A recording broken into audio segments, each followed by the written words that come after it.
This conference will now be recorded. Okay.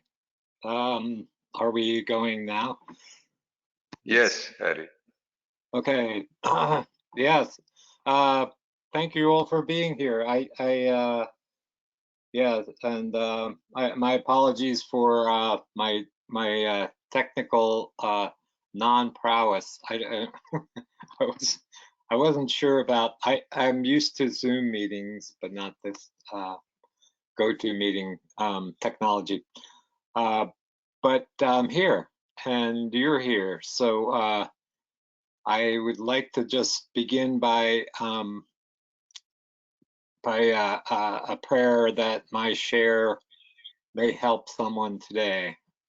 I'm not sure where I'm going to go with this, but you know, I'm hoping that my higher power will speak through me. And yes, it's an honor, and it's slightly frightening to be to be at a meeting in all the way on the other side of the world. Is that enough for you to translate? Yeah, that's good. That's good. So that's a nice time frame, a couple of minutes. Thanks, Harry. నమస్కారం అండి. మీరందరూ వచ్చినందుకు ధన్యవాదాలండి. నేను కొంచెం ఆలస్యం చేశాను, క్షమాపణ కోరుకుంటున్నాను. నాకు టెక్నాలజీ పెద్దగా రాదు. జూమ్ అలవాటు ఉంది కానీ గోటు మీటింగ్ అలవాటు లేకపోవడం వల్ల కొంచెం ఆలస్యం అయింది, క్షమించాలి. అయితే నేనున్నాను, మీరున్నారు, మొదలెట్టుకోవచ్చు. మొదలెట్టే ముందు చిన్న ప్రార్థన చెప్పుకుంటున్నానండి. నేను ఇప్పుడు చెప్పబోతున్న దాని వలన ఎవరో ఒకళ్ళకి, ఒక తాగుబోతుకి కాస్త సహాయం అందుతుందేమో అన్నది మాత్రమే నా ప్రార్థన. అసలు ఏమందలుచుకున్నానో కూడా నాకు పూర్తిగా ఆలోచించుకోలేదు. కాకపోతే నా ద్వారా నా ఉన్నత శక్తి మీతో మాట్లాడుతుందన్న నమ్మకం ఉంది. ఇది నాకు మీ ముందు మాట్లాడడానికి చాలా గర్వంగా ఉంది. అయితే ఒక్క పెసరు భయంగా కూడా ఉంది. ఎందుకంటే ప్రపంచానికి ఆవలి వైపున మీరంతా ఉన్నారు. మీతో మాట్లాడడం కొంచెం భయం, కొంచెం ఆనందం అన్ని కలిగిస్తున్నాయి. Yes, Harry. Okay. Yes. So my sobriety date is September 25th, 1985. And since that time of coming into Alcoholics Anonymous, I have not found the need to do any to drink or to do any mind-altering drugs. And for this, I'm grateful for my higher power and the program of Alcoholics Anonymous. I owe this to the steps of Alcoholics Anonymous. But when I came in, these steps did not look like something that was going to work for me. I was pretty closed off to them. I did not have an open mind, and I had very little willingness. I was brought into Alcoholics Anonymous by my sister as I was out visiting her, and I was drunk for maybe 2 weeks, and she got sick of me and took me down to the local detox here in Boulder, Colorado, and dropped me off and just told me not to come back.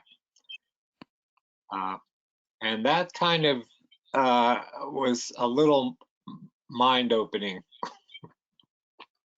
Okay, go ahead. Yeah. నమస్కారం అండి. నా పేరు Harry. నేను తాగుబోతుంది. నేను September 25, 1985 నుంచి సోబర్గా ఉన్నానండి.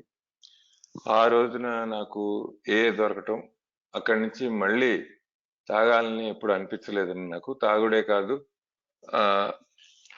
నా మనసుని మార్చే ఏ పదార్థాలు కానీ, ఎలాంటి మత్తు పదార్థం కానీ నేను తీసుకోవటం జరగలేదు. ఇదంతా ఎవరి వల్ల జరిగింది అంటే నా ఉన్నత శక్తి వల్ల జరిగింది. ఏ కార్యక్రమం వల్ల జరిగింది, వాటికి నేను సదా కృతజ్ఞుడిగా ఉంటాను. ఇదంతా నిజంగా చెప్పాలంటే సోపానాల వల్ల జరిగిందండి.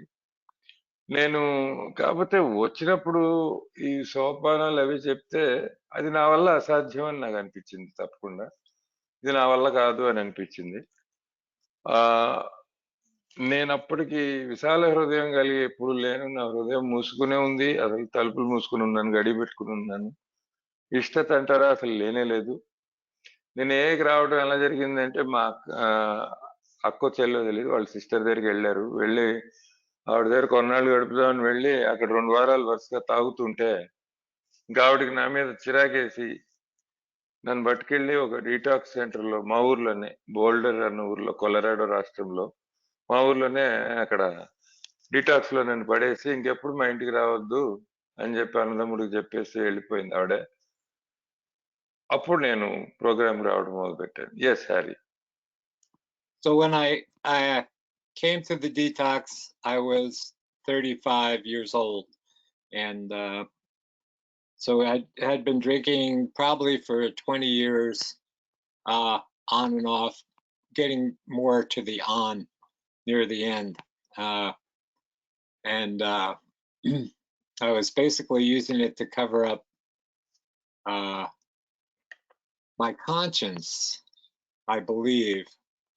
I was very, I did not like myself, and I believe that was because I was doing things that were directly contradictory to my conscience, which I was not aware of at the time.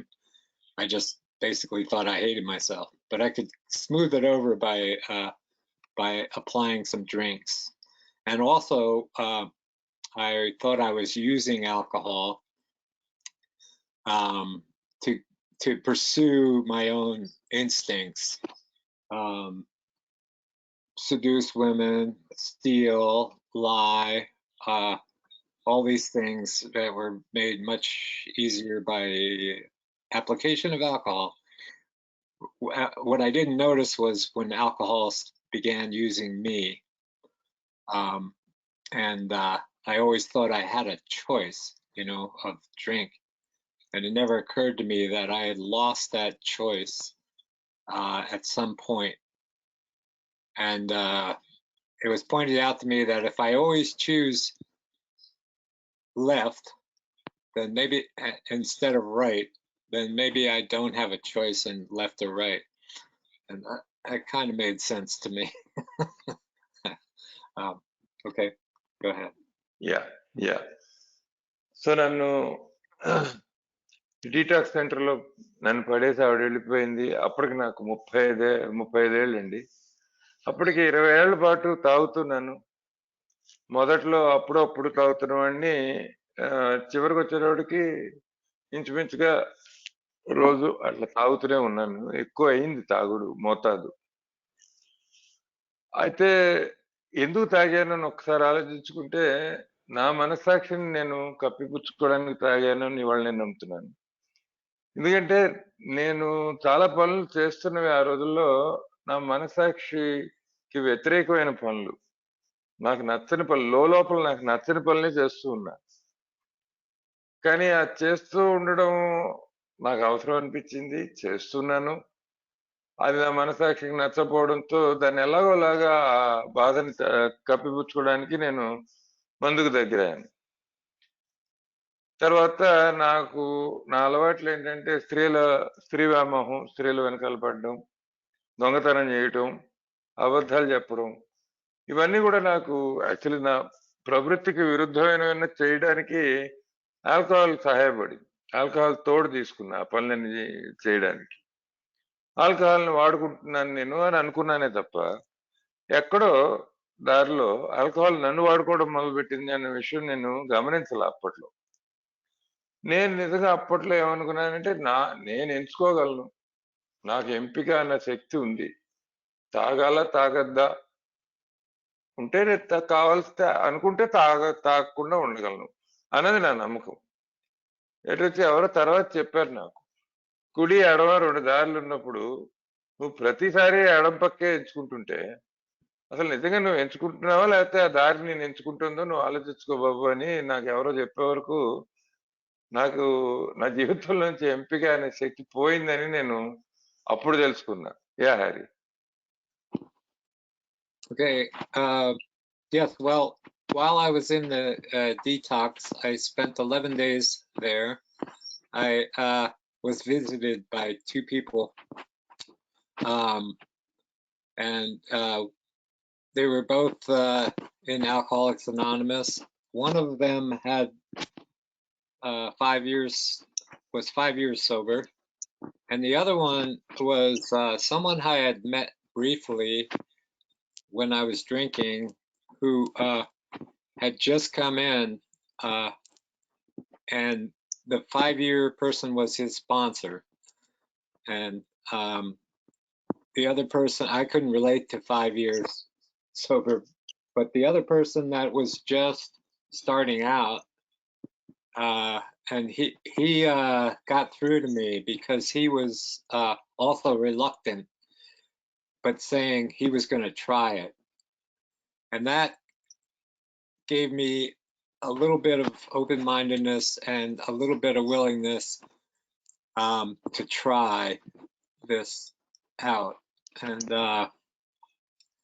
you know, it did change my mind. I had been plotting to, when I got out of the detox, go about my old life and just try to not drink on my own. I had no intention of trying Alcoholics Anonymous, but these two just convinced me to give it a try. It wasn't like they convinced me of anything that it was going to be wonderful, fantastic, or anything like that. They just said, why not try it? And that it was casual enough that it grabbed me. And I said, yeah, I can't think of a reason why I couldn't, you know, just sit in. And then I had to make a pact with my sister that I could go get a room back at her house if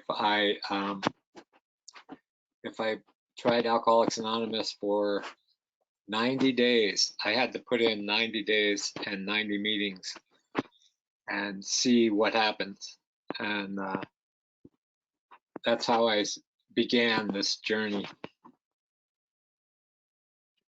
Okay. Yeah. All right. So, detox లో ఉన్నప్పుడు నేను 11 రోజులు ఉన్నాను నేను అక్కడ. నేను అక్కడ ఉండగా ఇద్దరు మనుషులు వచ్చి నన్ను కలిశారు, ఇద్దరు వ్యక్తులు. అందులో వాళ్ళిద్దరు కూడా ఏ మిత్రులే. ఒక ఆయన అప్పటికే 5 ఏళ్ళు సోబరు, ఇంకొక ఆయన అప్పుడే కొత్తగా ఏలోకి వచ్చిన కొత్త మిత్రుడు. ఈ కొత్త మిత్రుడిని ఏంటంటే నేను తాగే రోజుల్లో నాతో పాటు తాగినట్టుగా గుర్తు. ఆయన ఎక్కడో ఒక పూర్వ పరిచయం ఉంది నాకు ఆయనకి. ఆయన ఈ పెద్ద ఆయన 5 ఏళ్ళు సోబర్ అని ఇద్దరు వచ్చారు, కలిశారు, మాట్లాడారు. నాకు ఆ 5 ఏళ్ళు సోబర్ వ్యక్తితో ఆయన చెప్పింది ఏమి ఎక్కల బుర్రకి. ఏదో పెద్ద ఆయన చెప్తున్నాడు, 5 ఏళ్ళు ఉన్నాడు అన్నట్టుగా అనుకున్నాను తప్ప, ఈ కొత్త మిత్రుడు చెప్పిన ముక్క నాకు అర్థమైంది. కాస్త అతను చెప్తే నేను అర్థం చేసుకునే పరిస్థితిలో ఉన్నా. అతను ఏమన్నాడంటే, నాకు కూడా పెద్ద అంగీకారం లేదు బాసు ఈ వ్యవహారం ఏంటో, కానీ ప్రయత్నం చేయడానికి మాత్రం వచ్చాను. ఈయనేమో నా స్పాన్సర్ట, ఈ 5 ఏళ్ళు అయినా ఇద్దరం కలిసి వచ్చాము, ఇది చేస్తే బాగుపడతామని అన్నారు. నేను ప్రయత్నిస్తున్నాను కేవలం మిత్రమా అని చెప్పాట. చెప్తే నాకు కూడా చెప్పినప్పుడు నాకు కూడా సరే నేను కూడా ప్రయత్నించవచ్చు కదా అన్న ఒక ఆలోచన కొంచెం ఒక్క పిసరు అలా బీజం నాటుకుంది మనసులో. డెఫినెట్లీ నా మనసు మారింది అప్పుడు. ఎందుకంటే అప్పటి వరకు వీళ్ళు వచ్చి నేను కలిసే వరకు నేను డీటాక్స్ లో ఉండగా ఏంటంటే నా ప్లాను మళ్ళీ బయటకు వెళ్దాం, తాగుడు తగ్గిద్దాం, లేక మాందాం. కాకపోతే నా స్వప్రయత్నం మీద, నా ప్రయత్నం మీద మాందాం అని అనుకున్నాను తప్ప ఈ ఏ దగ్గరికి వెళ్ళటం, ఈ కార్యక్రమం చేయడం ఇట్లాంటి ఆలోచన నాకు ఎంత మాత్రం లేదు అప్పుడు. సో వీళ్ళు వచ్చారు కదా, మాట్లాడారు. అయితే వీళ్ళు మాట్లాడిన తీరు ఎలా ఉందంటే చాలా అద్భుతంగా ఉంటుంది, నీ జీవితమే మారిపోతుంది, నువ్వు కొత్త ప్రపంచంలోకి అడుగు పెడతావు, అట్లాంటి పెద్ద పెద్ద మాటలు ఏం చెప్పాల. ప్రయత్నించు మానడానికి, ప్రయత్నించడానికి మాదొక మార్గం, నీకు ఏమాత్రం ఒక్క పిసరైనా ఇష్టం ఉంటే ప్రయత్నం చేయనైనా అన్నట్టుగా చెప్పారు. క్యాజువల్ గానే చెప్పారు. వాళ్ళు ఎంత సులువుగా చెప్పారంటే అది నేను అనుకున్నా ఎందుకు చేయకూడదు అని అనుకున్నా. అప్పుడు ఒక ఒప్పందం కూడా నేను చేయాల్సి వచ్చింది మా అక్కయ్యతో. నా ఇంట్లో కానీ నువ్వు మళ్ళీ నీకంటూ ఒక రూమ్ పెట్టాను, నీకంటే ఒక గది ఉంచాను, ఆ గదిలోకి వచ్చి నువ్వు నివాసం ఉండాలి అనుకుంటే నువ్వు ఆల్కహాలిక్స్ అనానిమస్ తో 90 రోజుల్లో 90 మీటింగులు చెయ్యాలి అన్న ఒక నియమం, ఒక ఒప్పందం పెట్టుకున్నా. 1 second, Barry. Harry, 1 second. Can you guys hear me? వినిపిస్తుందా? శరత్ వినిపిస్తుందా? వినిపిస్తుందా? వినిపిస్తుంది సార్. ఓకే, కొంతమంది అంటే వినబట్లేదని మెసేజ్ పెట్టారు, అందుకు అడిగా. Sorry about that. Okay Hari, sorry about that. So I thought some people were unable to hear me, so I just wanted to check in. Alright. సో నాకు ఈ ఒప్పందం ఉండింది మా అక్కయ్యతో, 90 రోజులు 90 మీటింగ్లు. సరే చూద్దాం ఏంటో అని చెప్పి మొదలు పెట్టాను నా ప్రయాణం అని చెబుతున్నారు. Yeah Hari, please go ahead. Okay. So everyone can hear. Good. They can apparently, yeah.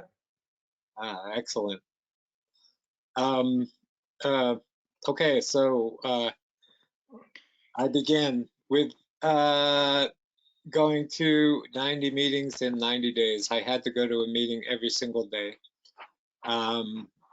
whether I wanted to or not. And well, let me go back to when in the detox. I was asked if I was willing to go to any length to stop drinking. And I answered no. And I feel like that was the first real honest answer I gave for anything. I would have said yes just to please whoever was asking me, and so they would leave me alone. But instead, something was just broken inside, and I just said, I don't think I can go to any length. I'm still thinking that I will be able to drink again. There was a lingering notion in there, and I believe that honesty helped me more than thinking I was willing and not really being willing.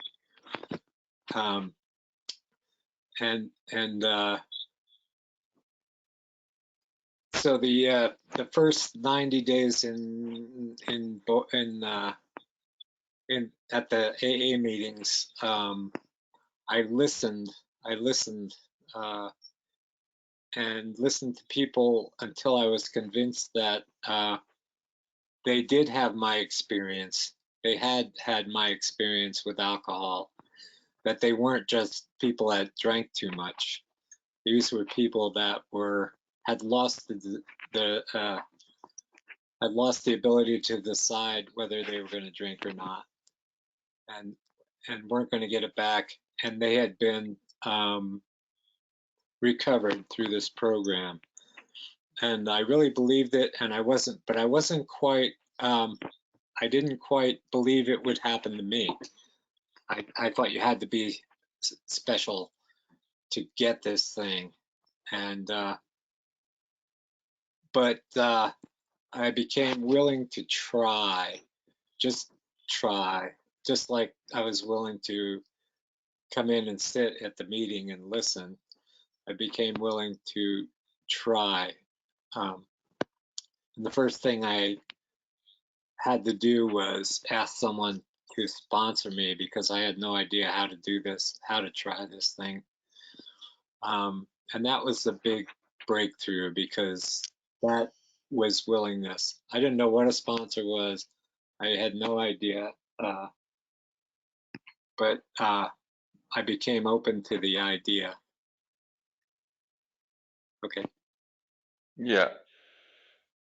So నేను అప్పుడు 90 రోజులు 90 మీటింగ్లు అనే ఈ ప్రయాణం మొదలు పెట్టాను. ప్రతిరోజు కూడా తప్పకుండా నన్ను మీటింగ్కి రమ్మన్నారు. నాకు ఇష్టం ఉన్నా లేకపోయినా, నాకు వెళ్ళాలన్నా లేకపోయినా వెళ్ళడం జరిగింది. ఒక్కసారి డీటాక్స్ కి వెనకెళ్ళి చూసుకుంటే ఆ 11 రోజుల్లో వచ్చిన ఏ మిత్రులు నన్ను అడిగారు, నువ్వు తాగుడు మానుకోవడానికి ఎంత దూరమైనా వెళ్ళడానికి సిద్ధంగా ఉన్నావా అన్న ప్రశ్న సూటిగా అడిగారు. అడిగితే నా సమాధానం ఏంటంటే లేను అని చెప్పాను.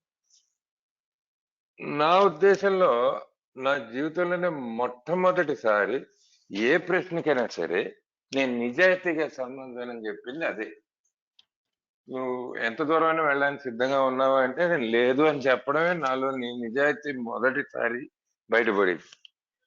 నా నమ్మకం ఏంటంటే ఇవాళ నిజాయితీ అక్కడితోనే మొదలైంది.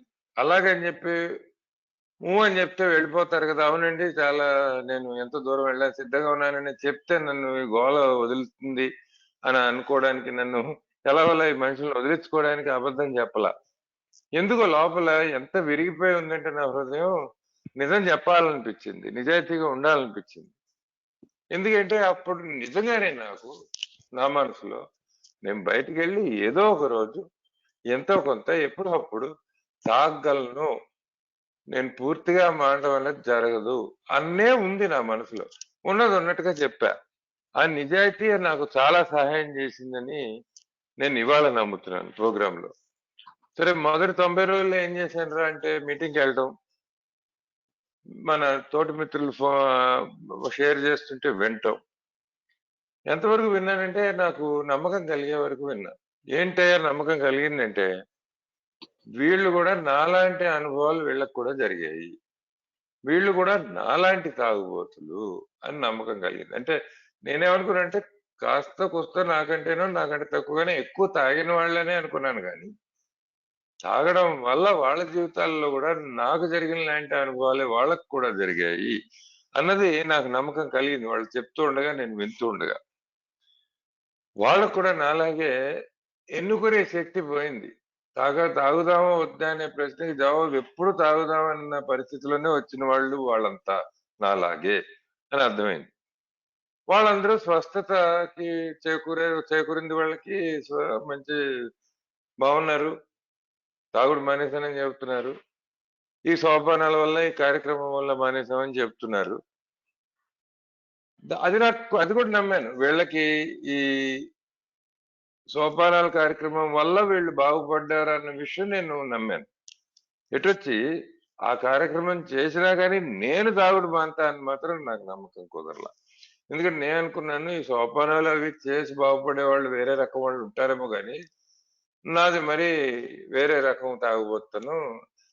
వాళ్ళకి పని చేసిందేమో కానీ నాకైతే పని చేయదు అని అనుకున్నాను ఆ రోజున. ఎటొచ్చి ప్రయత్నం అయితే చేద్దాం, చేసి చూద్దాం. వద్దాం, కూర్చుందాం, విందాం, ఏంటో కథ చూద్దాం అని చెప్పి ప్రయత్నం చేశా. ప్రయత్నం చేయడంలో నాకు స్పాన్సర్‌ని తీసుకోమని చెప్పారు అప్పట్లోనే. మొట్టమొదటిసారి ఒక మనిషిని వెళ్లి నా స్పాన్సర్ అవ్వండి అని అడగాల్సొచ్చింది. అది అడగడం అనేది కూడా నాలో మొదటిసారి ఇష్టత అనేది బయలుదేరింది. ఎందుకంటే నాకసలు ఈ కార్యక్రమం తెలీదు. అసలు స్పాన్సర్ అంటే ఎవడో తెలీదు. ఏం చేస్తాడో తెలీదు. నాకేమీ తెలీదు కదా! ఎటొచ్చి మరి పెద్ద ఎవరో ఒకళ్ళు నీకు నచ్చిన వాళ్ళని వెళ్లి స్పాన్సర్‌గా కోరుకొని అడుగు అని చెప్తే వాళ్ళ సలహా మేరకు వెళ్లి అడిగా. అక్కడ ఇష్ట అన్నది బయలుదేరింది. మొదటిసారి సరే విందాం వాళ్ళు చెప్పిన దాంట్లో ఏమో ఉందేమో అని నా హృదయం కొంచెం తలుపులు తెరుచుకుంది ఒక్క పెసరు. అక్కడ మొదలైందండి నా ప్రయాణం. Hari. Okay. So I began on the working the steps. Now how I saw the steps to begin with was there was a bunch of steps that I was never going to do, but I would be able, the first 3 steps seemed like pretty easy. And it was pretty obvious that I was an alcoholic and my life was unmanageable. Well, I have to point out that the way I picked my sponsor was I thought this was going to be a discipline and sort of a test and some sort of psychological examination that I'd have to go through, and then I could get back to my normal life. That's kind of my concept of it.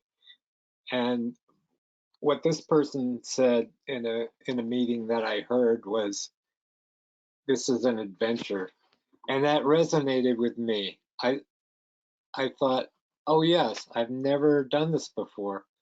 Of all the drugs and all the things I've done, I've never tried to be sober.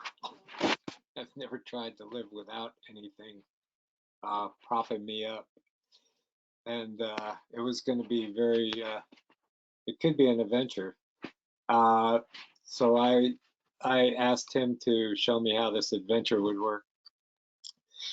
So yes, so the first step and the second step, I had an idea of a higher power, um, very, very faint. Um, and but then I realized you didn't need to. It was explained to me I didn't have to have higher power. I just had to be willing to believe that there might be one, and that was it. You know, that was the way through step two.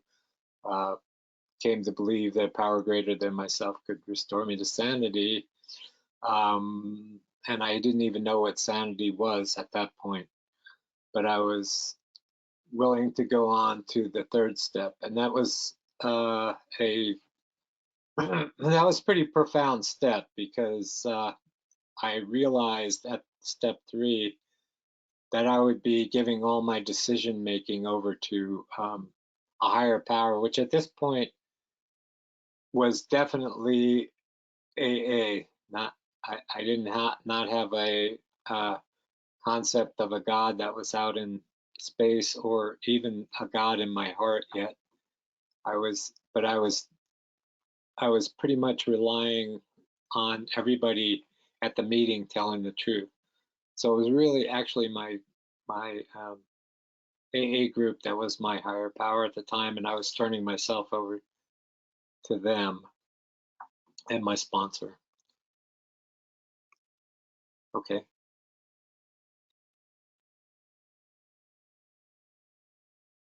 Yeah sorry. So step work మొదలు పెట్టాను. సోపానాల కార్యక్రమం మొదలు పెట్టాలి అన్నారు sponsor గారితో. మొదలు పెట్టా. మొదలు పెట్టినప్పుడు నేను ఆ రోజున అనుకుంది ఏంటంటే ఈ 12 సోపానాలు చదివా ఒకసారి. ఇందులో కొన్ని చూస్తే ఇది నేను అసలు ఏం చేసినా నా వల్ల కాదు అని ఆల్రెడీ మనసులో పెట్టుకున్నా. ఎటొచ్చి ఏంటంటే 1, 2, 3 సులభంగానే అనిపించాయి. చేసేద్దాంలే అని బయలుదేరా. అలా మొదలైంది ప్రయాణం. ఎందుకంటే మొదటి సోపానంలో ఏం రాసింది అంటే నేను తాగుబోతుని నా జీవితాన్ని సక్రమంగా నిర్వహించుకోలేనని ఉంది.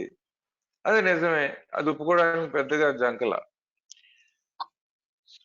నాకు స్పాన్సర్ ఒక్కసారి వెనక్కి వెళ్తే స్పాన్సర్ని ఎంచుకున్న టైంలో నేను స్పాన్సర్ని ఎట్లా ఎంచుకున్నానంటే నేను మొట్టమొదటి ఏలో బిగుసుకుని అలా కుర్చీలో కూర్చుని రోజుల్లో ఎలా అనుకున్నానంటే ఇదేదో మానసిక వ్యాధుల్ని నివారించే కొంతమంది శాస్త్రవేత్తలు గాని డాక్టర్లు గాని వీళ్ళేదో నాకు ఒక పరీక్ష పెడతారు నా మానసిక పరిస్థితి గురించి మానసిక స్థితి గురించి పరీక్ష పెట్టి దాన్ని బట్టి నాకు నీకు ఈ ఫలానా ఇబ్బంది ఉన్నాయా ఈ ఇబ్బందికి ఇలా చేయాలి అని చెప్పి ఓ చీటీ రాసినట్టుగా మందే ఇవ్వకపోయినా నాకు కొన్ని సలహాలు ఇస్తారు నా మానసిక స్థితికి సంబంధించిన సలహాలు నాకు ప్రత్యేకంగా ఇస్తారు అవి పట్టుకొని నేను జీవించడానికి మళ్ళీ వెనక్కి నా జీవితంలోకి వెళ్ళిపోతాను అనుకున్నాను. అంటే అనేది ఒక చిన్న ఆసుపత్రికి వెళ్ళినట్టుగా అనుకున్నాను తప్ప ఇది ఒక కార్యక్రమం ఇది చెయ్యాలి జీవితాంతం చేయాలి ఇలాంటివి ఏమీ అసలు తెలియని కూడా తెలియదు.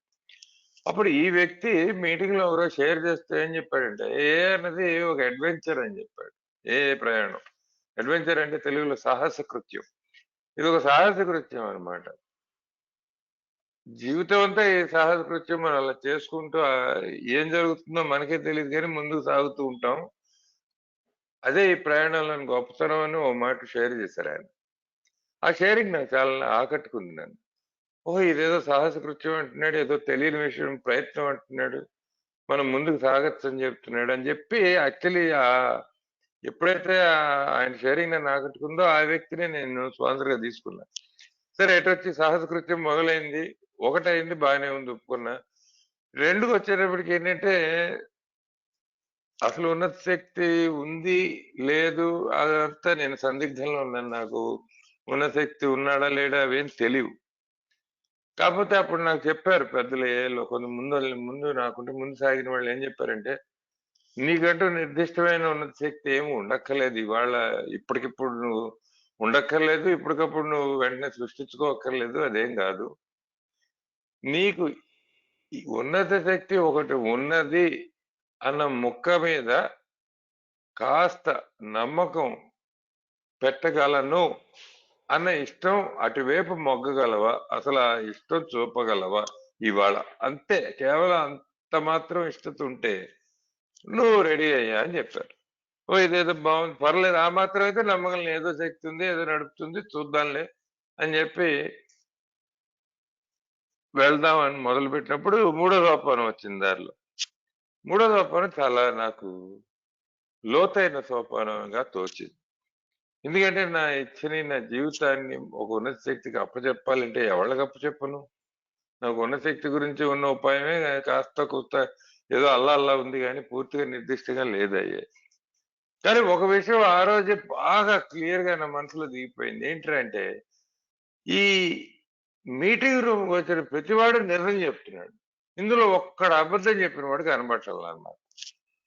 సో వీళ్ళంతా నిజం చెప్తున్నారు కాబట్టి ఉమ్మడిగా వీళ్ళందరినీ గ్రూప్నే ఒక ఉన్నత శక్తిగా తీసుకుందాము. అంతవరకే అంతవరకే నా ఆలోచన, అంతవరకే నేను అర్థం చేసుకున్నా అంతే ప్రోగ్రామ్. నా ఈ గ్రూపు ఒక మంది ఉంది, వీళ్ళంతా నిజాలు చెప్తున్నారు, మంచి వాళ్ళు ఏమిటారు, వీళ్ళని పట్టుకుపోతే బాగుంటుంది, వాళ్ళే నడుపుతారు. తర్వాత ఈ స్పాన్సర్ అనే వ్యక్తి ఉన్నాడు, ఈయన కూడా నడుపుతున్నాడు ఏదో. ఆ రెండు చేతులతో పట్టుకుని ముందుకెళ్దాం అని చెప్పి నిజంగా ఓ సాహసకృత్యానికి బయలుదేరినట్టు బయలుదేరా. Yes sorry. Okay, so at step 3, I did the third step prayer from the Big Book of Alcoholics Anonymous with my sponsor, holding his hand on our knees. And it was a pretty powerful experience. It gave me I had the willingness to do that. I would have never done that ever before in my life. And once I had done that, I was suddenly propelled into a fourth step that I had no intention of doing. And this is how I was working my way through the steps. The step before gave me the willingness to do the step after. And each step of the way opened my mind to a greater possibility of life looking at life in a different way, being under the auspices of a power that was greater than myself. I had always turned my life over to me, an alcoholic, and this is why I never felt really comfortable with anything, because my life was being run by an irresponsible, probably arrested development 10-year-old drunk. So, and now I was beginning to feel like there was more maturity coming into my life. I was able to face things that I'd never faced before. Incrementally, a little at a time, which is how this program works for me. I don't get everything all at once. It's a slow, recovery is slow. Drinking is fast. Drinking gives me relief fast, but recovery gives me relief slowly and for a long time. Okay. Yeah. So మూడో సోపానం గురించి చెప్తున్నప్పుడు మూడో సోపానం కార్యాచరణ చేయడానికి నేను నా sponsor ఇద్దరం కూర్చొని కింద కూర్చొని మోకాళ్ళ మీద కూర్చొని నా చేతులు ఆయన చేయి వేసి మూడో సోపానం ప్రార్థన చేసుకున్నామండి. మన తెలుగు పుస్తకంలో 62వ పేజీలో ఉన్న మూడో సోపానం ప్రేయర్ ప్రార్థన చేసుకున్నప్పుడు ఏదో తెలియని శక్తి నన్ను ఆవరించింది. ఎందుకంటే అప్పటి వరకు నేను 4వ సోపానం చేయను అని అనుకున్న వ్యక్తిని అది ఆ అనుభవం నాకు ఎంత శక్తినిచ్చిందంటే జస్ట్ స్పాన్సర్ చేయబట్టుకొని మోకాళ్ళ మీద ఒక్కసారి కళ్ళు మూసుకొని ఇద్దరం ప్రార్థన చేసుకుంటే ఆ మూడో సోపానం ప్రార్థన నాకు ఎలా అనిపించిందంటే నాలుగో సోపానం చేద్దాం పదండి అనే ఉత్సాహం దానంతట అదే పుట్టుకొచ్చింది లోపల నుంచి. నిజం చెప్పాలంటే ఆ తర్వాత సోపానాల ప్రయాణం కూడా మొత్తం అలాగే జరిగింది. ఒక సోపానం మరుసటి సోపానానికి స్ఫూర్తినివ్వటం, 4 5కి స్ఫూర్తినివ్వడం, 5 6కి స్ఫూర్తినివ్వడం, అలా అలా అలా చేసుకుంటూ సోపానాల ప్రయాణం మొదలుపెట్టా. ఎందుకంటే ప్రతి సోపానం చేస్తున్నప్పుడు కొత్త కొత్త దారులు తెరుచుకున్నాయి. మూసేసిన తలుపులన్నీ తెరుచుకోవడం మొదలుపెట్టాయి. కొత్త కొత్త దారులు ఆవిష్కరించడం మొదలుపెట్టాను జీవితంలో. రేపు ఇవాళ కంటే బాగుంటుంది అన్న అవకాశం కనిపించడం మొదలుపెట్టింది. సోపానాల కార్యక్రమం అలా సాగుతున్న కొద్దీ. ఎందుకంటే ఇన్నాళ్ళు నేను నా ఇచ్చని, నా జీవితాన్ని ఎవరికి అప్పచెప్పాను? నాకు అప్పచెప్పాను సాగుతున్నంతకాలం. నేనెవరిని? అసలు బాధ్యత అంటేనే తెలియని, అసలు 10 ఏళ్ల పిల్లాడి మనస్తత్వం గల ఒక తాగుబోతుని నేను. నాకు నేనే నా జీవితాన్ని ఇచ్చని సమర్పించుకుంటే ఆ జీవితం ఎట్లా ఉంటుందో ఊహించుకోవచ్చు. అలాంటి మనిషిని ఒక్కసారిగా ఒక ఉన్నత శక్తికి అది ఏదైనా అవనివ్వండి, గ్రూప్ అయినా అవనివ్వండి, గ్రూప్ స్పాన్సర్ కలిపి అవనివ్వండి, దానికి నేను ఎప్పుడైతే నా ఇచ్చిన జీవితాన్ని అప్పజెప్పే నిర్ణయం తీసుకుని దాన్ని ఇష్టతతో కొనసాగించానో, నేను గమనించింది ఏంటంటే జీవితంలో నేను ఎన్నడూ ఎదుర్కోలేని పరిస్థితులను ధైర్యంగా ఒక మనిషిలాగా కొంచెం పెద్దరికంతో, కొంచెం మెచ్యూరిటీతో ఎదుర్కోవడం మొదలుపెట్టా. ఓహో! నాలో గూడా ఈ శక్తి బయలుదేరిందే అన్న స్ఫురణ కలిగింది నాకు. అది కూడా కొంచెం కొంచెంగానే జరిగింది. ఏదో అంతా ఒక్కసారిగా వచ్చేదు నాకైతే ప్రోగ్రాము. మెల్లమెల్లగానే తెలుస్తుంది. ప్రోగ్రామ్‌లోని రుచి. అలాగే ప్రోగ్రామ్ వల్ల ఫలితాలు కూడా మెల్లమెల్లగానే లభిస్తాయి. ఇది నా అనుభవం. ఎందుకంటే ఇప్పుడు తాగుడుతో పోల్చి చూసుకుంటే తాగుడు మందు వేసుకోగానే కిక్కు వెంటనే ఎక్కుతుంది. అసలు కొన్ని సెకండ్‌లు, కొన్ని నిమిషాల్లోనే వెంటనే దాని ఫలితం కనిపిస్తుంది. రికవరీ అలా కాదు. రికవరీ దానికి వ్యతిరేకం. రికవరీ ఏంటంటే మెల్లగా పనిచేస్తుంది. కానీ తాగుడు మత్తు ఇప్పుడు తాగితే వెంటనే ఎక్కుతుంది, గంటలో దిగిపోతుంది. రికవరీ అలా కాదు. ఎక్కడం చాలా మెల్లమెల్లగా ఎక్కినా చాలా ఎక్కువ కాలం నాతో ఉంటుంది. దాని ఫలితం, దాని ఎఫెక్ట్. అది నేను గమనించింది. Yeah! Hari go. Okay, Karthik. How are we doing on time? We're doing okay. So another 15 minutes. So I'm guessing another 10 minutes of sharing, maybe more than 15, actually 20 minutes. So 10 minutes for you, and I guess an equivalent amount for me to translate. So you can go for 10 more minutes easily. Okay, thank you. And nobody will mind it. Nobody will mind an extra 5 minutes. We're doing fine. So Okay, go for yeah, it. I'm fascinated by your translation. By the way, I always considered having another language that you're fluent in as some kind of superpower. I I only know English, and that's it. I know. I'm only a drunk that knows 2 languages. So please share. That's all I am. Okay, so uh, so fourth, fifth, and sixth step, and seventh step, I was able to do those, and because I was in momentum at that point, and then I was on to another thing that I thought I'd never do, which was make amends to people that I had harmed. I admitted I had harmed, but I did not want to see, and thought I could never ever do this. And for that step, I had to break it down into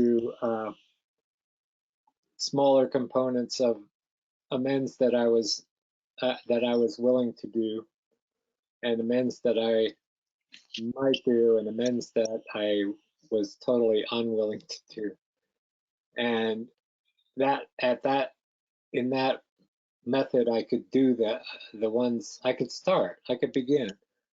Um, and but I was still hesitant. This was one of those steps that I balked at for quite a while, and at some point, before I had been able to make amends to my father, he died, and I had to go out to New Jersey, another state, fly out there for his funeral, and it hit me that I was stalling on my amends, and it suddenly gave me the willingness to really start doing them fully and wholeheartedly, and I was able to get a lot of them done, uh, and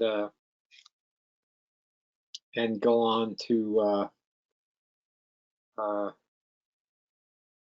10 and 11 and 12 steps and start doing those. And at that time, also, I had begun to get sponsees, people I would take through the steps as far as I went. Um, and that began to change my life too, just trying to really, really help others. And that was another thing that I was very reluctant at the beginning. I didn't want to, I didn't feel like I was a social worker or anything. It's like, I'm not gonna, I don't know if I want to go around and help drunks out, after I'm sober. I just wanted to I still had the lingering thing in the back of my mind that I was going to somehow return to whatever normal life was. But by the time I got there, I didn't, to that point, I had ceased to even want to go back to my former life. And I found I really enjoyed and felt good about helping other alcoholics. And I've come to realize that that's when whenever I'm sharing with a newcomer or another alcoholic, that's when I'm at my best. I'm beyond fear, beyond resentments. All I'm trying to do is reach for the best that I can get out of myself. And I think it's just an amazing blessing in this program to be able to help another alcoholic um, get through that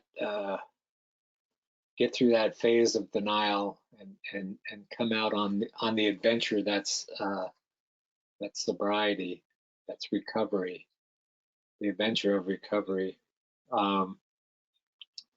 And so aside from just helping other alcoholics on an individual basis, I began service work. I became a GSR for my group, and so represent my group at the district and area levels that we have here. I'm not sure how your service structure is set up over there, but it's pretty much the same. It's the same. It's the same, Harry. The same, yeah. And I felt myself being able to help more alcoholics at the same time through the service structure by trying to bring Alcoholics Anonymous to the people that are suffering that are outside the rooms. Like, so I started going to meetings in jails, started going to meetings at the prisons here, and I found an amazing amount of willingness in people that were incarcerated. Just phenomenal. I thought they would. I really didn't think that they would, relate to me at all. And but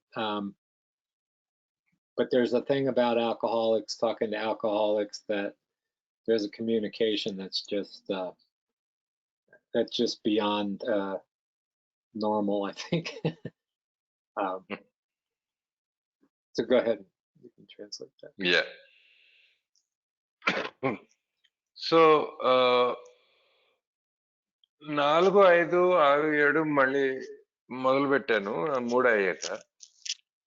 అది చాలా వేగంగా చేశాను. ఎందుకంటే 1, 2, 3 సోపానాలు చేయడం నా స్పాన్సర్‌తో పాటు నాకు ఎంతో స్ఫూర్తినిచ్చే చాలా వేగవంతంగా గడుస్తోంది స్టెప్ వర్క్. ఆ వేగంతోనే 4, 5, 6, 7 కొట్టేయడం జరిగింది బ్రహ్మాండంగా. అయితే అసలు 8, 9 నా వల్ల కానే కాదనుకునే వ్యక్తిని కొంచెం మొదలుపెట్టా. అంటే నాకు 8 పర్వాలా. ఒప్పుకుంటాను. తప్పులు చేశాను. పలానా వాళ్ళకి హాని కలిగించాను. ఒప్పుకోవడం వరకు వచ్చా. ఎటొచ్చి 9 నా వల్ల కాదండి అని చెప్పా. నిజం చెప్పాలంటే 9లో చాలా ఆగిపోయా. బ్రేక్ పడిపోయింది. ఎందుకంటే అసలు నేను హాని చేసిన వ్యక్తుల జాబితా రాయటం ఒక ఎత్తైతే, అదే వ్యక్తుల్ని వెళ్ళి వాళ్ళ కళ్ళల్లోకి చూసి, లేకపోతే వాళ్ళని ఎదుర్కొని, లేకపోతే వాళ్ళకి ఫోను చేసి వాళ్ళకి ఈ నేను సరి చేసుకోవడానికి ప్రయత్నం చేస్తున్నాను అని చెప్పడం అనేది నా వల్ల కాదు అని చెప్తే, మెల్లగా మా స్పాన్సర్ గారి సహాయంతో ఏం చేశానంటే, నేను వెంటనే చేయగలను అనుకున్నవి, లేకపోతే పర్వాలేదు ఇవాళ కాకపోతే రేపు చేయగలను అనుకున్నవి, నేను అసలు ఎప్పటికీ చేయలేను అనుకున్నవి, ఇలాగ రాసులు పోసినట్టు 3 భాగాలుగా దీన్ని విభజించి మెల్లమెల్లగా ప్రయత్నం మొదలుపెట్టు. అంతా ఒక్కసారి మింగాలంటే అవ్వదు నీ వల్ల. మెల్లమెల్లగా చేయని ఆ సలహా మేరకు మెల్లగా చేశాడు. ఎటొచ్చి అప్పుడు బాగా వేగం తగ్గిపోయింది ప్రోగ్రామ్. ఆ టైంలోనే నేను ఎమెండ్స్ 9వ సోపానం మా నాన్నగారితో చేసే లోపలే ఆయన పోయారు. ఆయన చనిపోవడం జరిగింది. నేను న్యూజెర్సీ అని చెప్పి పక్కన వేరే రాష్ట్రానికి పక్క రాష్ట్రం కాదు దూరమే. న్యూజెర్సీకి వెళ్ళి అక్కడ ఆయన అంత్యక్రియల్లో పాల్గొనడానికి వెళ్ళాను కుటుంబంతో పాటు. అక్కడ అంత్యక్రియల్లో పాల్గొన్నప్పుడు నాన్న పోయారు. 9వ సోపానం నేను ఆయనతో క్షమాపణ కోరుకొని ఎలా సరి చేసుకోగలను నాన్నగారు అని చెప్పి ఆయన్ని అడిగే లోపలే ఆయన వెళ్ళిపోయారే అన్న భావన కలిగింది. కలిగినప్పుడు లేదు ఇక్కడ నేను ఆగిపోయాను వేగం పుంజుకోవాలని ఆ సంఘటన నాకు మరింత స్ఫూర్తినిచ్చింది. లేదు 9 పూర్తిగా సారీ 9 పూర్తిగా చేసుకుని ఇంకా ముందుకెళ్ళాలి అని వెనక్కొచ్చి చాలా వేగంగా మళ్ళీ 9లో లిస్ట్ మొత్తం అందరికీ చెప్పుకోవాల్సినవన్నీ చెప్పుకొని 9 బాగా చేశాను. అంటే బాగా చేశానంటే పూర్తిగా అందరికీ లిస్ట్ కవర్ చేయడం కాదు. మనస్ఫూర్తిగా చేశాను. పరిపూర్ణంగా చేశాను. సంతోషం చేసినందుకు. ఇంకా ఆ తర్వాత 10, 11, 12కి బయలుదేరాను. అయితే అదే సమయంలో నాకు కొంతమంది స్పాన్సర్లు కూడా దొరకటం జరిగింది. ఆల్కహాలిక్ మిత్రులకి సందేశాన్ని అందించటం, వాళ్ళతో పాటు సోపానాలు చేయించటం, నాకు వీలైనంత, నాకు తెలిసినంత చేయించడం మొదలుపెట్టా. నిజం చెప్పాలంటే అది కూడా నాకు అసలు ఇష్టం లేని పని. ఎందుకంటే నేనేమనుకున్నానంటే, నేనేమన్నా సమాజ సేవకుడినా? నేనేమన్నా గొప్పవాడినా? వీళ్ళందరినీ ఈ తాగుబోతులందరినీ కూడేసుకుని, వీళ్ళకి ఇవి చేయండిరా, అవి చేయండిరా అని సలహా చెప్పడానికి నేనెవడిని అని ఒకవైపు. రెండో వైపు ఏంటంటే, నేనసలు సమాజానికి సేవ చేయడానికి పుట్టలేదు. ఏదో ఈ కార్యక్రమం, వ్యవహారం అంతా అయ్యాక మళ్ళీ వెళ్ళి మామూలు జీవితానికి నేనెళ్తాను. అంటే తాగుడు లేకుండానే మామూలు జీవితానికి ఎళ్తాను. అసలు ఆ మామూలు జీవితం అన్న దానికి నిర్వచనం కూడా తెలీదు. కానీ నేను మామూలు జీవితానికి ఎప్పుడైతే వెళ్ళిపోతాను ఒక స్టేజ్‌లో అనుకున్నవాడిని, ఆ స్టేజ్ వచ్చేటప్పటికి అసలు ఆ వెనక జీవితానికి వెళ్ళాలి అనుకున్న ఇష్టమే పోయింది నాలో. ఈ జీవితమే నచ్చడం మొదలుపెట్టింది. నచ్చడమే కాదు, నాకు ఈ జీవితంలో మజా రావడం మొదలుపెట్టింది. ఎందుకంటే అసలు పక్కా తాగుబోతుకి సహాయం చేయడం, సహాయం చేస్తూ వాళ్ళలో ఒప్పుదల అన్నది చూడటం. నిన్నటి వరకు నేను తాగుబోతుని కానంటే కానన్న కొత్త మిత్రుడు వచ్చి, అవునండి నేను తాగుబోతుని, సోపానాల కార్యక్రమం చేస్తాను అన్న ఒప్పుదల వాళ్ళ కళ్ళల్లో చూసినప్పుడు, నేను మంచి మనిషిని, పరిపూర్ణమైన మనిషిని అని నేను అనుకుంటా. ఎందుకంటే నేను జీవితంలో చేసిన అన్ని పనుల కంటే అది నేను మహత్కార్యంగా భావిస్తాను. ఎందుకంటే ఆ సమయంలో నేను మరో మిత్రుడితో మాట్లాడుతున్నప్పుడు, ముఖ్యంగా కొత్త మిత్రుడితో మాట్లాడుతున్నప్పుడు భయం, క్రోధం, ఆవేశం ఇటువంటి భావాలన్నిటికీ అతీతంగా చాలా వేరేగా ఉంటుంది నా పరిస్థితి. నిజంగా చెప్పాలంటే ఏ కార్యక్రమం నా జీవితంలో నాకు పెట్టిన పెద్ద భిక్ష, దీవెన ఏంటంటే మరొక మిత్రుడికి ఈ సందేశాన్ని, ఏ సందేశాన్ని అందించగలగడం. సో అదే ప్రయాణంలో ఏం చేశానంటే సర్వీస్ లో కూడా దిగిన, అంటే స్పాన్సర్ గా ఉండి స్పాన్సర్లకు సాయం చేయటమే కాకుండా వ్యక్తిగతంగా ఏలో కూడా సర్వీస్ పొజిషన్లు తీసుకోవడం మొదలుపెట్టాను. మా గ్రూప్ కి సర్వీస్ రిప్రజెంటేటివ్ అంటే సేవా ప్రతినిధిగా ఉన్నాను. తర్వాత జిల్లా, తర్వాత ప్రాంతం, ఇలాగా ఏ సర్వీస్ స్ట్రక్చర్ లో నేను పాల్గొన్నప్పుడు నాకు తెలిసింది అట్లాంటి సర్వీస్ చేస్తే ఒక్కొక్క ఆల్కహాలిక్ ని మనం మాట్లాడి చేయగలిగిన సహాయం ఒకలాంటి సహాయం అయితే ఇది కూడా సహాయమే. వాళ్ళకి ఎక్కడ సందేశం అందట్లేదో అక్కడికి సందేశం అందించడానికి చేసే ప్రయత్నం, ఏ ప్రయత్నంలో కూడా నేను పాల్గొవచ్చు అని అర్థమైంది. అదే నేపథ్యంలో నేను జైళ్ళకి వెళ్ళి పనిచేశాను. జైల్లో ఖైదీలకి. నేను అనుకున్నాను వీళ్ళ ఖైదీలు నేరాలు చేసి వచ్చిన నేరస్తులు అయి ఉంటారు, వీళ్ళకి ఇష్టత ఇవన్నీ ఎక్కడుంటాయి అసలు, అందులో సోపానాలు కార్యక్రమం చేయమంటే అని అనుకున్నాను. కానీ యాక్చువల్ చాలా ఆశ్చర్యమైన విషయం ఏంటంటే వాళ్ళల్లో ఉన్నంత ఇష్టత నేను చాలా మందిలో బయట చూడలా. అది నిజంగా ఎందుకు జరిగింది అని నేను అనుకుంటే అది నేను చేయటం కాదు. అసలు నిజంగా మన ప్రోగ్రామ్ కి పునాది చాలా ఆశ్చర్యకరమైన గొప్ప అద్భుతమైన విషయం ఏంటంటే ఒక తాగుబోతు మరొక తాగుబోతుతో మాట్లాడితే అక్కడ ఏదో జరుగుతుంది మాయ. ఆ మాయ నా ద్వారా జరగడం చాలా నా అదృష్టంగా భావిస్తా. Yeah Hari go. Okay, and so something I hadn't mentioned yet was right way back at the beginning. I have to go back to the beginning. I had been told that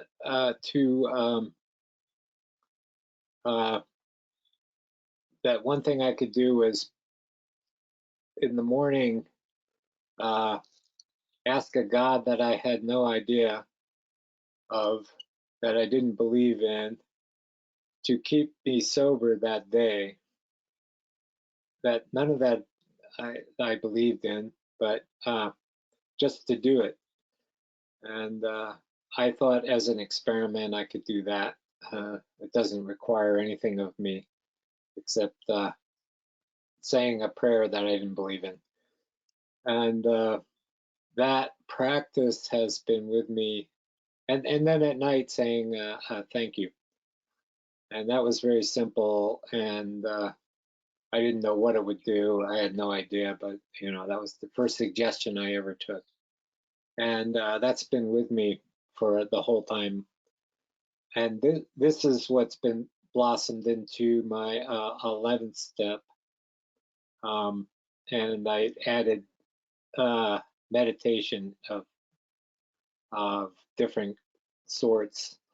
I found that I had no idea, but I found that meditating with other people is somehow more beneficial than doing it alone. Although meditating alone is fine too, but I was never able to sit still until I sat with other people. That was a big breakthrough for me. I could go through 20 minutes with other people. I couldn't sit for 5 minutes by myself. Now I have no problem with doing a 20-minute meditation by myself even. And with other people I could meditate for hours, but that's not my normal practice. But I like to do that every once in a while. But that's become part of my routine. The morning, my morning prayer has expanded, changed and expanded at a point where I realized that asking God to keep me sober was my childish prayer. Now I ask for guidance on who I can help today, and I already know that I'll be kept sober. So I take more responsibility for that prayer now. I think that's how I look at it. And trying to practice these principles in all my affairs. I think so all through this thing, I think my theme is that this program requires honesty, not just in what we do, but what we're not yet willing to do. You know, if I'm really honest about it, I focus on what I'm willing to do, what I'm not willing to do, and then remain open-minded that this will change. I had no willingness at the beginning for a lot of these steps, and that changed over time. But I was honest about it. I was honest that I couldn't do it at the time, and I think that honesty just led to honesty with open-mindedness leads to willingness, I believe. All right. So నేను ఇందాకలా ముందు చెప్దాం అనుకున్నాను, మర్చిపోయాను. చెప్పాల్సిన విషయం ఏంటంటే, నేను మొట్టమొదటి ప్రోగ్రాంలోకి వచ్చినప్పుడు నాకు సలహా చెప్పారు. ఏంటంటే, ఖచ్చితంగా రోజు పొద్దున్న లేవగానే దేవా నన్ను ఇవాళ సోబర్గా ఉంచు అని ప్రార్థన చేసుకోమన్నారు. ఒక లైన్. అసలు అప్పట్లో నాకు ఈ దేవుడు ఎవరో తెలియదు, ఈ ఉన్నత శక్తి ఎవరో తెలియదు, ఏంటో తెలియదు. నాకు తెలియకపోవడమే కాక నమ్మకం అసలు లేనే లేదు. నాకు తెలియని, నాకు నమ్మకం లేని ఒక ఉన్నత శక్తికి ఒక లైన్ పొద్దున్న లేవంగానే ప్రార్థన చేసుకోమని చెప్పారు ఖచ్చితంగా. అలాగే రాత్రి పడుకున్నప్పుడేమో ఇవాళ సోబర్గా ఉంచినందుకు ధన్యవాదాలు దేవా అని కూడా ఒక లైన్ చెప్పి ప్రార్థన చేసుకోమన్నారు పడుకునే ముందు. అసలు ఎవరికి చేస్తున్నానో, ఏంటి చేస్తున్నానో, ఎందుకు చేస్తున్నానో కూడా నాకు తెలియదు. కాకపోతే చేయమన్నారు కాబట్టి చేశాను అంతే. ఎందుకంటే నా ఉద్దేశంలో అది ఆ రోజున ఒక ప్రయోగం. సరే చెప్తున్నారు కదా, దానివల్ల నాకు పోయిందేం లేదు కదా, చేద్దాము అని చెప్పి చేశా. దానివల్ల ఏమవుతుందో కూడా నాకు పెద్దగా నేను ఆలోచించాల. అది ఆ రోజు నాకు ఇచ్చిన మొదటి సలహా 85లో. ఇవాళ వరకు నాతోనే ఉండిపోయింది. ఎటొచ్చి అలా ఉండిపోలేదు, ఆ సలహాని పాటిస్తూనే ఉన్నాయి ఇవాళ, అది ఉండిపోయింది. ఎటొచ్చి ఆ రోజు ఒక్క లైన్తో మొదలైన ప్రార్థన, దానికి మెల్లిగా ధ్యానం కూడింది. రాను రాను నేను ప్రోగ్రాంలో సాగిన కొద్దీ ధ్యానం కూడా నేను అలవాటు చేసుకున్నా. నాకు చాలా అది పనికొచ్చింది. మొట్టమొదట్లో ధ్యానం చేసుకోవటం అంటే నాకు నా అంతటి నేనుగా మనసు నిబ్రంగా ఉండేది కాదు. నాకు మనసు స్థిరంగా ఉండేది కాదు. ఆ స్థైర్యం లేక సామూహికమైన ధ్యానం ఎక్కడైతే జరుగుతుందో, ఒక సమూహంలో 10 మందితో పాటు ధ్యానం చేసుకునే అవకాశం కలిగినప్పుడు వాళ్ళతో చేసుకోవడం మొదలుపెట్టా. ఎందుకంటే వాళ్ళతో కూర్చుంటే కనీసం ఒక 20 నిమిషాలు కూర్చోగలను నిశ్శబ్దంగా, మనసుని కాస్త లగ్నం చేసి ధ్యానంలో. అదే నా అంతటి నేను చేస్తే 5 నిమిషాలు కూడా కూర్చోలేకపోయేవాడిని మొదట్లో. రాను రాని అలా చేయగా చేయగా ఇవాళ ఎలాంటి పరిస్థితిలో ఉన్నానంటే, నేను నా అంతటి నేనుగా ఒక 20 నిమిషాలు చేయగలను. అండ్ అసలు సమూహంలో చేసుకుంటే గంటలు గంటలు కూడా ధ్యానం చేసుకునే పరిస్థితిలో ఉన్నాయి వాళ్ళు. అంటే రోజు చేయను అనుకోండి, కానీ చేసినప్పుడు అలా చేయగలను, అప్పుడప్పుడు చేస్తా. ఇవన్నీ కూడా నా దినచర్యలో ఒక భాగంగా తయారైపోయాయి. అలాగే నేను పొద్దున్న రాత్రి చేసుకున్న ఈ ప్రార్థనలు కూడా ఒక లైన్ నుంచి పెరుగుతూ వెళ్ళే, వికసిస్తూ వెళ్ళే ప్రార్థనలో కూడా తేడా కనిపించింది. అది ఆ రోజున కేవలం నన్ను సోబర్గా ఉంచి దేవా అని చెప్పి కోరి ఊరుకునేవాడిని. ఇవాళ నాకు అది చిన్నపిల్లాడి ప్రార్థనలాగా అనిపిస్తుంది. నాకు ఇవాళ సోబర్గా మాత్రం ఉంచి ఇంకేం వద్దు చాలు అని. ఇవాళ నేను ప్రార్థన చేసుకున్నప్పుడు ఉదయాన్నే నేను మరొకళ్ళకి ఎలా సహాయపడగలను, ఆ విషయంలో నాకు కొంచెం దారి చూపించు దేవా అని ప్రార్థించుకుంటా.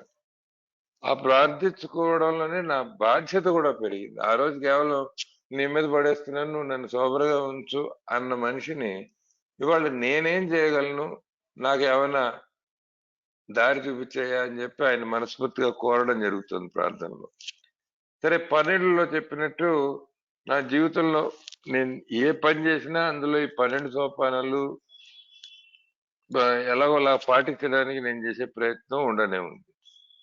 మొత్తానికి నేను చెప్పిన కథ అంతటికి మా పూల దండలో దారంలాగా ఉన్నది ఏంటంటే, నిబిడమై ఉన్న విషయం ఏంటంటే, ఈ నిజాయితీ, విశాల హృదయం, ఓపెన్నెస్, విల్లింగ్నెస్, ఇష్టత, ఇప్పుడు నిజాయితీ విషయం వస్తే మనం చేసే విషయాల గురించి మనం నిజాయితీగా ఉండడం ఒక ఎత్తు అయితే, ఇంతవరకు నేను చెయ్యని విషయాలు, అసలు నాకు చేయాలని ఇవాళ ఇష్టం లేని విషయాలు, వాటి పట్ల కూడా నేను నిజాయితీగా ఉంటా ఇవాళ. కాకపోతే దాంతో పాటు నా హృదయాన్ని మూసేయను, తలుపు తెరిచి పెడతా. ఏమో రేపేం చేస్తామో మనకే తెలీదు. ఒకవేళ చేయాల్సి వస్తే ఆ రోజు నిజాయితీగా చేద్దాం. ఇవాళ నిజాయితీ అడిగితే అది నేను చేయను. చేస్తానేమో తెలీదు, ఇవాళ చేయనంతే, రేపు చేస్తానేమో. అలాగే మొదలు పెట్టాను. మీకు గుర్తుంటే నేను చెప్పింది ఏంటంటే, మొదట ఎంత దూరం అయినా వెళ్తావా అంటే, నేను నిజాయితీగా చెప్పిన సమాధానం అంటే లేదండి నేను సిద్ధంగా లేనని చెప్పాను. అసలు నాకు ఎక్కడికక్కడ నిజాయితీగా ప్రొసీడ్ అయ్యి, కానీ అలాగని చెప్పి నన్ను నేను మూసేసి కూపస్థమండుకలను అయిపోకుండా ప్రపంచానితో ఓపెన్ గా ఉంటే, విశాలంగా నా హృదయాన్ని పెంచుకుంటూ పోతే, నిజాయితీ ప్లస్ విశాల హృదయం రెండు కలుపుకుంటూ పోతే దాని అంతట అదే ఇష్టత వెనకాల వస్తుంది అన్నది నా నమ్మకం ఇవాళ. Yeah Hari, please. Okay, thank you. Actually, I thought I would wrap this up. I'm very Sure, I'm waiting for the closing statement. Thank you. I'm not sure what. Yeah, I'm not sure what my closing statement is, but I'm very grateful that you for your invitation. I think it's amazing. I'm so happy to be here in India somewhere. I through some kind of miraculous technology that didn't exist when I got sober. You know, back in the early days, it just you know, I think the world continues to expand for me through you know, recovery and Alcoholics Anonymous. I've been I got a job with the United States Antarctic program years and years ago, and was being flown to Antarctica, to Antarctic stations, and I was able to, and we'd go through New Zealand, and I was able to go to meetings in New Zealand. That was my first meetings outside the country, and I was amazed how unified this program was, how everybody relates to the same things. And since then, I've, you know, gone to Thailand, Cambodia, you know, Southeast Asia, Australia, a lot of places. I have not yet been to India. I would love to go there someday. But I've found Alcoholics Anonymous around the world to be really unified. In some places I've gone, like Cambodia, I went there, were only, I got a hold of one person, and they called the other person that was in recovery in Cambodia, and we had a meeting. And that's the only time they have a meeting, is when somebody visits from outside. And just continue to be amazed at the adventure of Alcoholics Anonymous, and glad to have that in my life. And yeah, I really appreciate you all. Thank you. Thank you, Harry, and welcome to India. But first, let me translate that last bit, and then we will do questions and answers, right? Okay. So చివరిగా ఏం చెప్తున్నారంటే, నేను చాలా ధన్యవాదాలు తెలుపుకుంటున్నానండి. ఎంతో కృతజ్ఞతగా ఉంది మీరు నన్ను ఆహ్వానించినందుకు, నన్ను మాట్లాడమన్నందుకు. ఏమిటో ఏదో అద్భుతం వల్ల నేను ఇవాళ ఇండియాలో ఉన్నాను. నేను సోబర్ అయిన రోజుల్లో ఈ టెక్నాలజీ లేదు, ఇలా నేను అమెరికా దేశం నుంచి ఇండియాకి ఇంత సులభంగా మాట్లాడే సాంకేతిక పరిజ్ఞానం అప్పటికి ఇంకా పెరగలేదు. సో నేను రికవర్ అవుతున్న కొద్దీ ఆల్కహాలిక్స్ అనానిమస్ అనే మిత్రమండలి ద్వారా నా ప్రపంచమే అలా పెరుగుతూ వచ్చింది, వికసిస్తూ వచ్చింది, పెద్దదవుతూ పోయింది. సో నేను ఒకటి గుర్తొస్తుంది. నేను ఉద్యోగం వచ్చినప్పుడు అమెరికా నుంచి అంటార్క్టికా అంటే దక్షిణాదిలో ప్రపంచానికి అక్కడికి వెళ్ళి ఏదో పని చేయాల్సి వచ్చేది. న్యూజిలాండ్ దేశం ద్వారా వెళ్ళేవాళ్ళం. న్యూజిలాండ్ లో మీటింగ్లు అటెండ్ అయ్యేవాడిని. మొదటిసారి అమెరికా బయట వేరే దేశంలో మీటింగ్ అటెండ్ అయింది అక్కడే. ఆ తర్వాత థాయిలాండ్ దేశంలో, కాంబోడియా దేశంలో, ఆస్ట్రేలియా దేశంలో చాలా చోట్ల మీటింగ్లు అటెండ్ అవ్వడం నాకు అవకాశం కలిగింది. వచ్చి ఇండియా రావడం ఇంకా పడలేదు. ఈసారి ఎప్పుడైనా వస్తానేమో. సో ఇవాళ మొదటిసారి ఇండియాలో ప్రవేశం చేస్తున్నా.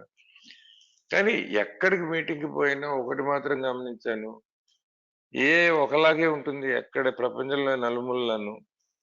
ఏ మిత్రమండలి ఎప్పుడు సంఘటితంగాను సమైక్యంగాను ఉంటుంది ఎక్కడికి వెళ్ళినాను. నిజంగా చెప్పాలంటే కాంబోడియాలో నేను వెళ్ళాను కదా అని చెప్పి అక్కడ ఉన్న మరొక్క మెంబర్ని పిలిచి మేము ఇద్దరం కలిసి మీటింగ్ చేసుకున్నాం.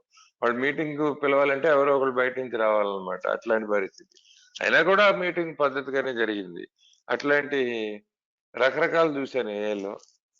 ఇందాక చెప్పాను కదా, ఇది ఒక సాహస కృత్యం అని చెప్పి మా స్పాన్సర్ చెప్పాడని.